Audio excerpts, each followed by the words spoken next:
Hello, everyone. This is Jean-Marc from Funding Gates. And today, what we're going to talk about is how to set and adjust invoice terms, right? When you're setting terms on invoices that you're sending to your customers, how to set those and how to adjust those if necessary. So it all starts with the customer scorecard. And every business's scorecard on customers is different, right? So typically what we see and what we recommend is breaking down the scorecard into different categories, right? And there's basically 5 main categories: the financial strength of the customers, the credit scores of the customers, the financial information, the quality of the financial information. Number 4, the team management. And number 5, any external factors, what's happening in the industry, the market, or the geography where the company is located. Typically, every category has a number of points that you can assign from 0 to 100, and then you assign each category a weight, right? Could be 10%, 20%, 40%, whatever it is, right? Adding up to 100%. And basically, what you'll get out of this is a score, right? Ranging from poor to excellent, right? So for example, if the financial strength of the customer, you give it 54 points, right? After adding up all the different points for each of the sub-items of the financial strength, and you assign it a weight of 40%, that gives you a rated rating of 22, right? And you do this for credit scores, for financial information quality, management, industry, geography, and market to get a total weighted score of 42. And then you know exactly where this customer falls, right? It falls in the above average score or rank, basically, right?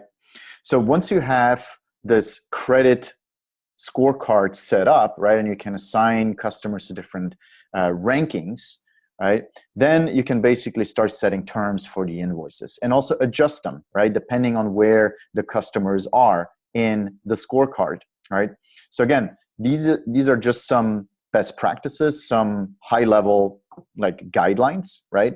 But basically, I would break it down from conservative base case to aggressive terms, right? Always start with conservative, and then you can always move the customer to the base case or the aggressive case, depending on where they are in the scorecard, right? So let's say, for example, the customer before has a score of 42.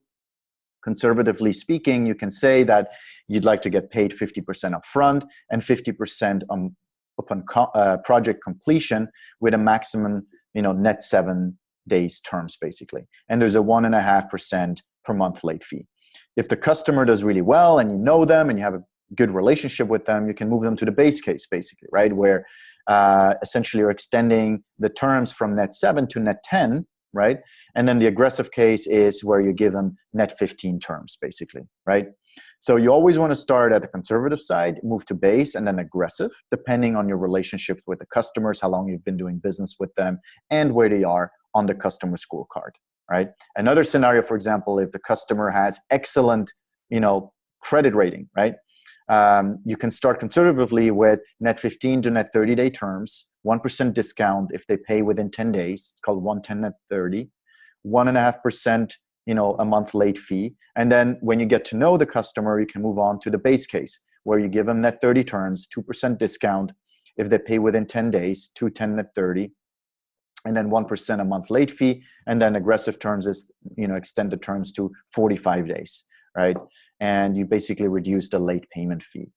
So those are just some examples, right? But always start with the customer scorecard because you know your customers better than anyone, right?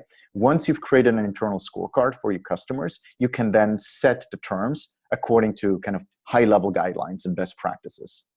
That's it for today. I hope you enjoyed this series, and I hope to see you at the next series soon.